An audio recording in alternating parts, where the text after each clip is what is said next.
What if a kid's show from over a decade ago is your guide to staying sane in a world that has stopped making sense? I mean, look around. Things we used to dismiss as wild conspiracy theories are turning out to be more real than any of us wish they were. A pack of dark truths folded like origami to disguise a carefully constructed narrative and shaming us into silence, while also conveniently making us believe we're crazy just for noticing.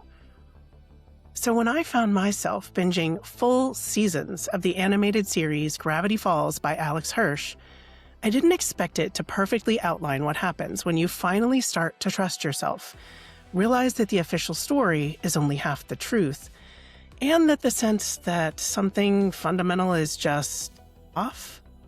Well, maybe it's not paranoia, but pattern matching. Pop culture often speaks to us in parables of the hero's journey. Find the truth, meet the trickster, and learn to trust your internal compass when every other system breaks down. Welcome to the Future Lore, where we explore mystery with curiosity and joy. Please take a moment to help me keep these lights on by gently pressing those links to like and subscribe or rate and review wherever you listen. Now, if you've never watched Gravity Falls, this episode does contain spoilers later on, so don't say you weren't warned. Let's get into what I call the X-Files for elementary school. And let me know in the comments, who's more dangerous, the trickster who changes the world around you, or the one who changes the mind inside you? We begin when Dipper Pines and his twin sister Mabel arrive in the sleepy town of Gravity Falls, stuck in the middle of nowhere for the summer, living in a tourist trap called the Mystery Shack with their great uncle, aka Grunkle Stan, far away from their normal life. Dipper's feeling restless, underestimated, and often out of place in a seemingly boring town where everything just feels pointless. But when he discovers the mysterious handwritten Journal 3 with a 6-figured hand on the cover, in that single moment, his entire understanding of the universe shifts.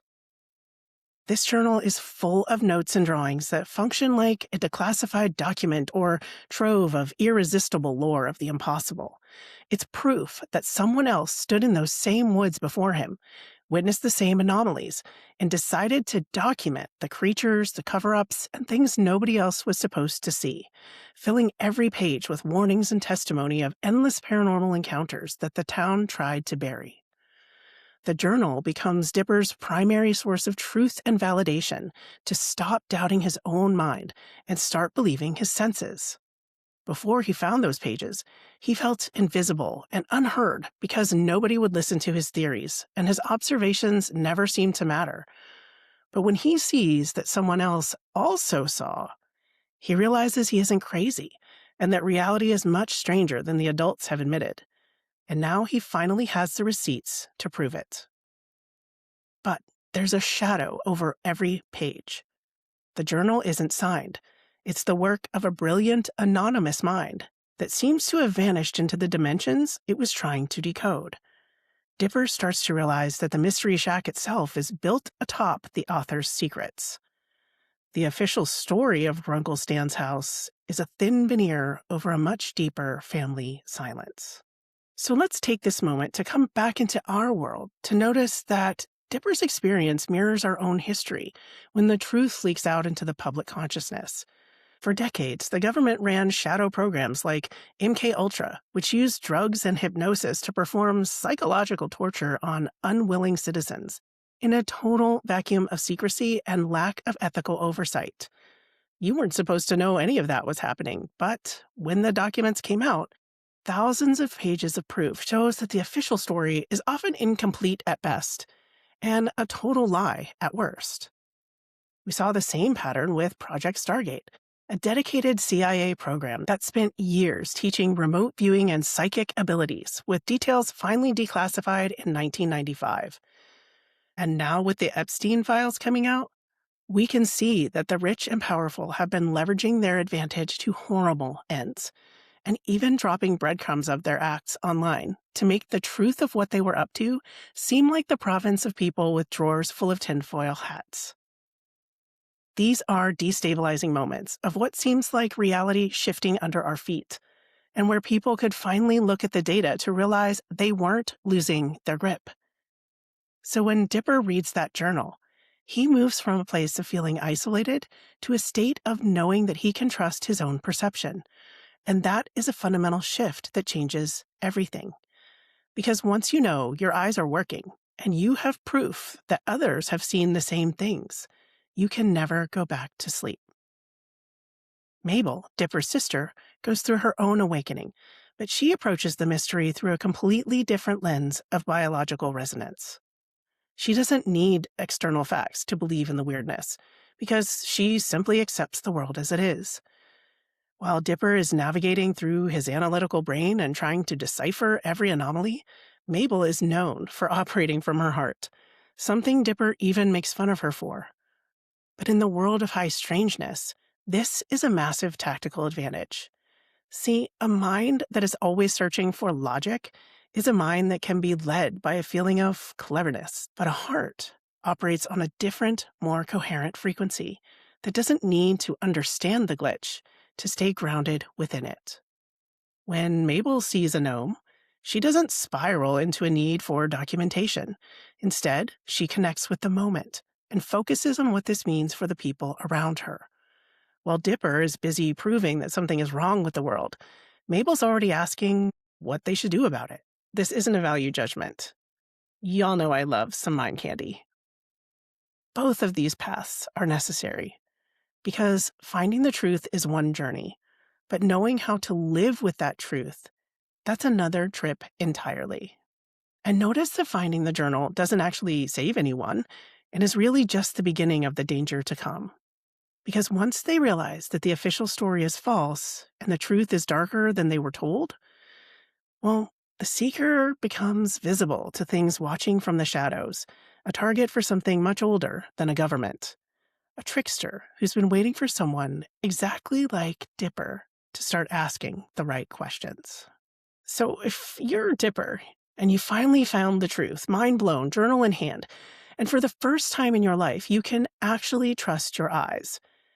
But then right when you're feeling that glow, someone new steps into the light, someone brilliant, someone who truly sees you, and someone who whispers that they know exactly what you've been looking for this entire time. This is the entrance of Bill Cipher.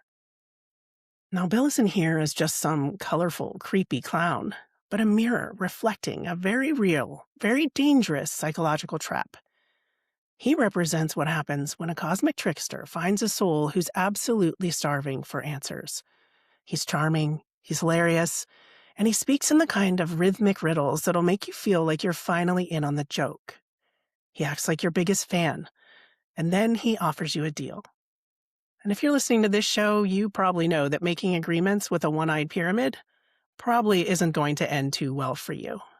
And now's when we're going to spoil one of the deepest secrets of Gravity Falls. So if you need to pause, watch, and come back, this is where.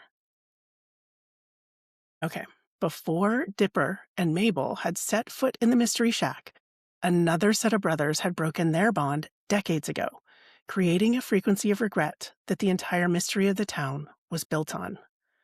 To understand what follows, we have to look at how a broken heart can set a trap. And this is where the origami unfolds. That anonymous author of the journal, that was Stanford Pines, the twin brother of Grunkle Stan, who's been missing for decades. Ford was the brilliant researcher, a walking six-fingered anomaly, and Stan was his punch-first protector. They were an inseparable team as children until the moment of painful separation. As teenagers, in a fit of jealousy and fear of abandonment, Stan shattered the prize invention that was supposed to be Ford's ticket out to a bright scientific future. And in that second, their shared frequencies split, and they stopped speaking. Ford regarded Stan as a failure who sabotaged his life, and Stan saw himself as discarded because he wasn't smart enough to matter. What you have to remember is that Ford is genius-level brilliant, but deeply insecure and isolated. He's been rejected by his own family and spent his life obsessed with finding the structure behind our reality. And because Ford, like Dipper, was so hungry for connection, he was looking for anyone or anything to tell him he was special. This deep ache of being misunderstood was an unlocked door, and when Ford was at his most vulnerable, Bill Cipher shows up and walks right in. He strokes Ford's ego and makes him feel seen and known, promising that together they can unlock the very source code of the universe. The contract seems so simple on the surface. Give me access to your mind, and I'll give you access to knowledge no human has ever touched. And to the intellectual seeker, knowledge is the most potent bait Bill could offer. Because Ford believes Bill is more advanced and more experienced than any human, he ignores his gut and invites Bill in. He opens the door to his own consciousness, thinking he's found a mentor, but he's actually ingested a parasite. By the time he realizes the mistake, the trickster's already begun dismantling his life from the inside out, and Ford ends up lost to another dimension entirely. Think about this. Every day, real people make deals with figureheads and categories of control we're told to respect, like high-ranking scientists, politicians and other cultural leaders, officials who carry an air of absolute credibility. These authorities promise safety and security, but more and more we find that our trust in them is supported by lies. So expand this line of thought to where we are now. When you hand over your worldview to an outside expert or charismatic entity, your own knowing withers away. And the worst part? Nobody can save you from the pain of a deal that you made willingly. Ford stopped believing his own instincts and became a puppet for the very being who promised to set him free. A standard operating procedure for any power structure that wants to control. Bury the evidence, deny its importance, and gaslight the public until they doubt their own sanity and move in lockstep with the program. Nothing happened, nothing's happening, and if you think otherwise, you're just imagining things. And when we stop trusting ourselves, we set the stage for the collapse of meaning itself. This is where Gravity Falls pivots into Bill's endgame, as the dark reality that has just become clear dives completely into the black. And the most twisted part? The trickster lives for the kind of complete chaos that comes next. Bill unleashes Weirdmageddon, where the barrier between our world and the nightmare realm finally snaps. The horizon, a bruised, violent red, buildings twisting in ways that defy physics. Time stops moving in a straight line, which means yesterday and tomorrow are suddenly crashing into the present moment all at once.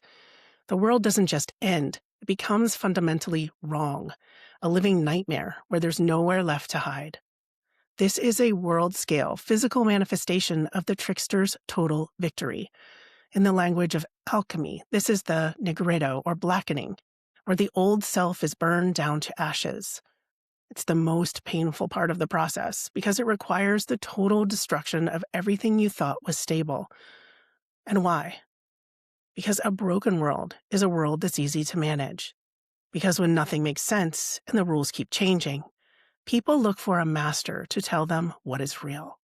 And you can't defeat a trickster by playing his game. You can't beat him with better logic, bigger weapons, or clever schemes because he owns the board you're playing on. The only way to break his hold is to become invisible to his influence by refusing to give him the one thing he craves. Bill wants control, he wants certainty, and he wants a world that bows to him alone. But inside this collapse, there's one move that a trickster can't handle, and it comes from a con man who spent 30 years living as a ghost. After Ford disappeared, Grunkle Stan had erased his own identity to become Ford, to carry out his work and bring his brother home. He wore that false life like a heavy suit of armor to protect himself from the pain of responsibility for the brother he thought he killed. And Stan is the one who finally figures out the back door to Bill's system. He makes a choice that costs him everything he's ever built, including his own name and his own history. He allows Bill to enter his mind, and then he allows that mind to be completely erased, sacrificing his entire identity, his ego, to trap the trickster in their own dying world. We hear the electric crackle of the memory gun, the air snapping, and Stan's eyes going vacant as he becomes a blank slate to save his family. This is the only solution. And he doesn't win by being the smartest genius in the bunker.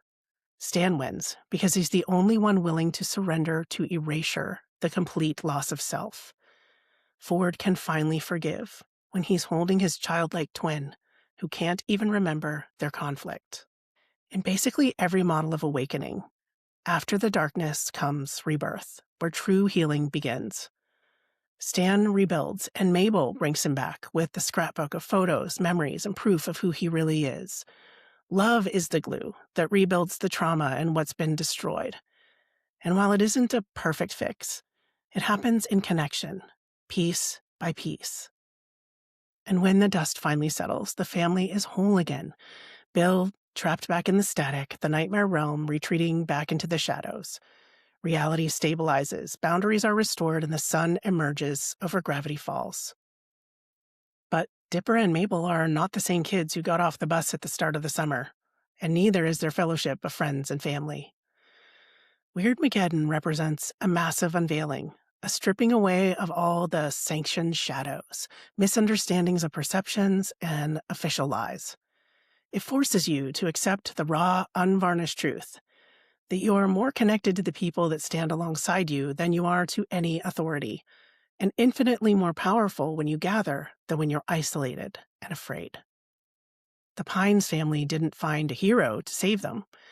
They won because they chose each other, and because Stan accepted the parts of himself that he'd always rejected, the con man, the failure, the brother who was wrong, and integrated them all into one complete human being. A power Bill couldn't hack because he only understands separation and control. As the kids depart Gravity Falls at the end of that fateful summer, they carry a power that most of the world will never understand.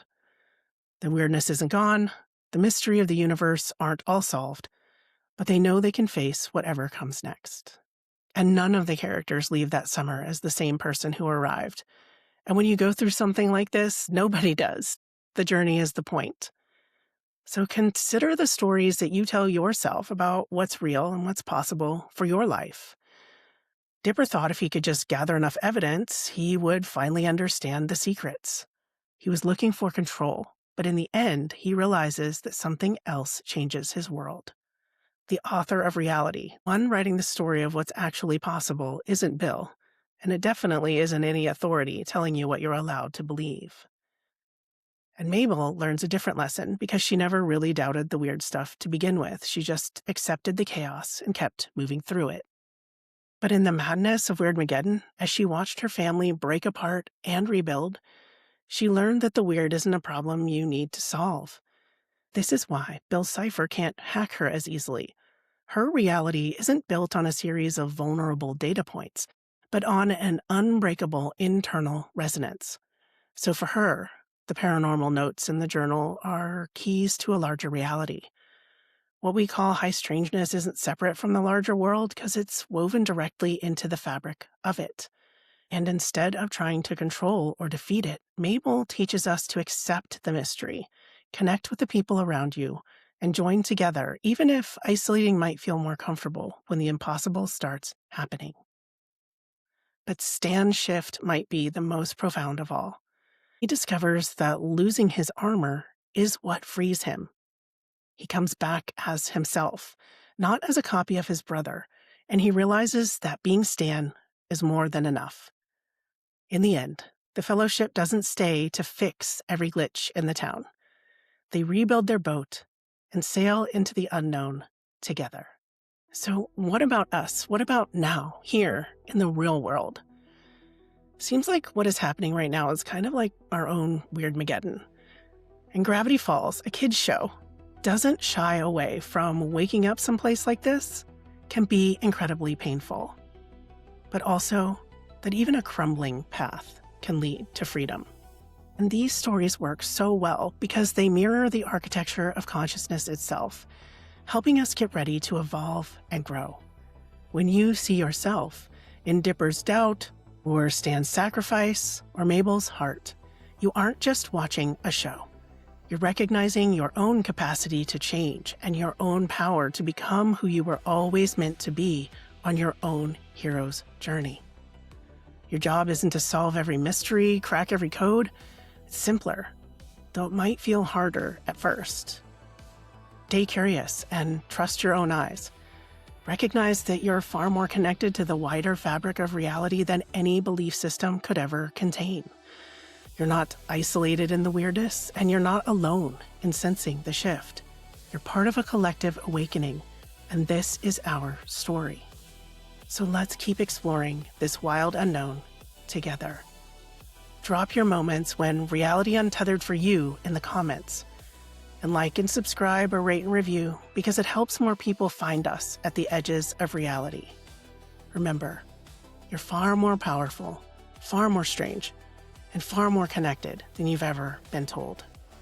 And if you want even more, join our free community and find all of our official links at thefuturelore.com. Thank you for being here with me. And until next time, trust yourself to embrace the mysterious and stay curious.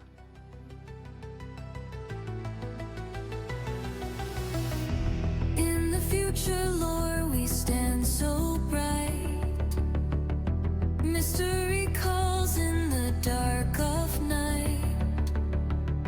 Curiosity dances in our eyes. Joyful beacons under